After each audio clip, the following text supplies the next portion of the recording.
Assalamualaikum warahmatullahi wabarakatuh. Masih bersama saya Sobat Servis.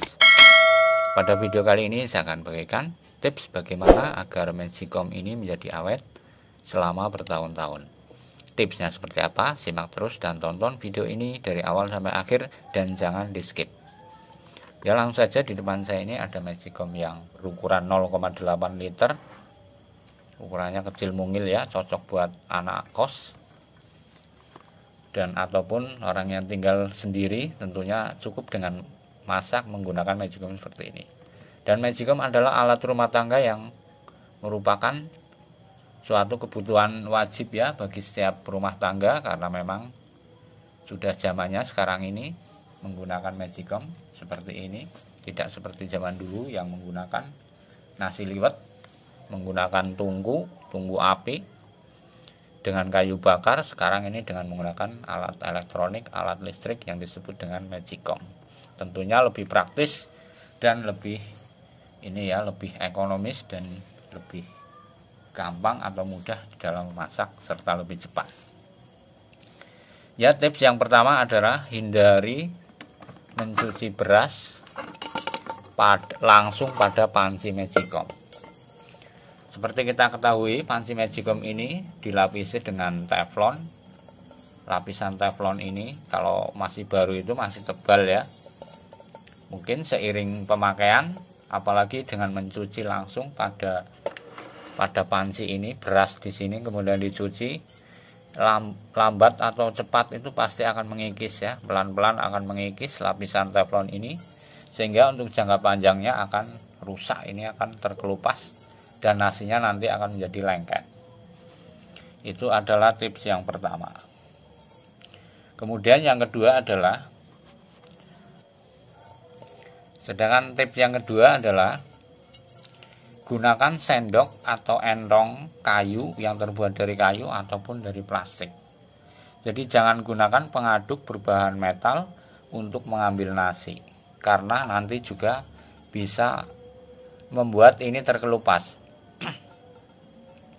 Lambat atau cepat seperti tadi itu, ini akan membuat ini mengelupas, dan nanti kalau sudah nasinya lengket juga tidak tidak nyaman untuk dipakai dan tentunya buang-buang nasi.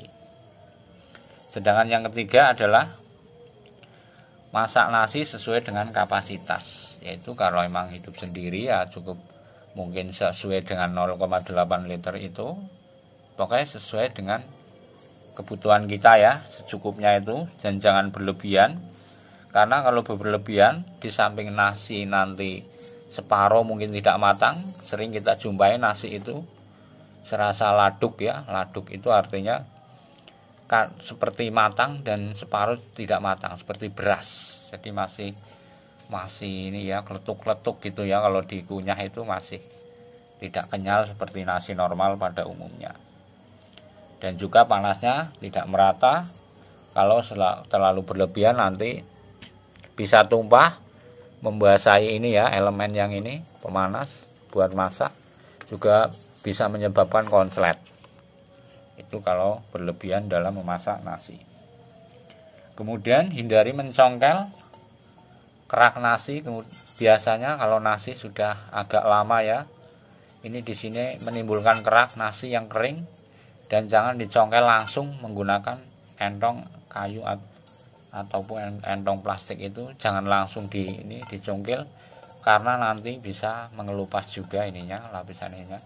Lebih baik dengan cara apa? Langsung direndam dengan air hangat kurang lebih 10 menit, nanti akan mengelupas dengan sendiri. Jadi yang nempel di panci itu, yang kering itu, setelah direndam kurang lebih 10 menit nanti akan mengelupas dengan sendirinya. Ya, tips selanjutnya adalah ketika nasi sudah ada di sini ya, beras sudah di sini dengan campuran air, tentunya sudah sesuai dengan takaran. Kemudian yang harus dilakukan adalah kita harus mengelap dulu sebelum memasukkan ke dalam Magicom ini. Tentunya kita harus mengelap dulu, karena jangan sampai basah ya sebelah sini, karena nanti bisa merusak ini ya elemen pemanasnya yang menimbulkan panasnya tidak merata. Dan itu juga membuat hasil nasinya nanti tidak bagus karena panas tidak merata. Yaitu tips yang ini ya. Kemudian tips selanjutnya adalah penampungan air ini, jangan lupa ya, jangan diabaikan.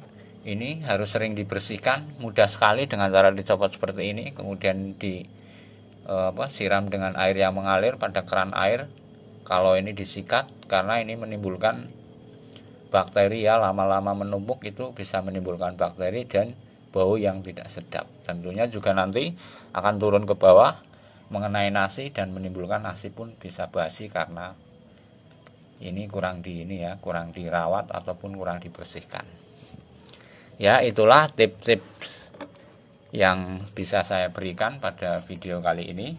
Dan apabila bermanfaat bagi teman-teman dimanapun Anda berada, sudilah kiranya untuk tekan tombol subscribe, karena subscribe adalah gratis. Ya, saya akhiri. Wassalamualaikum warahmatullahi wabarakatuh.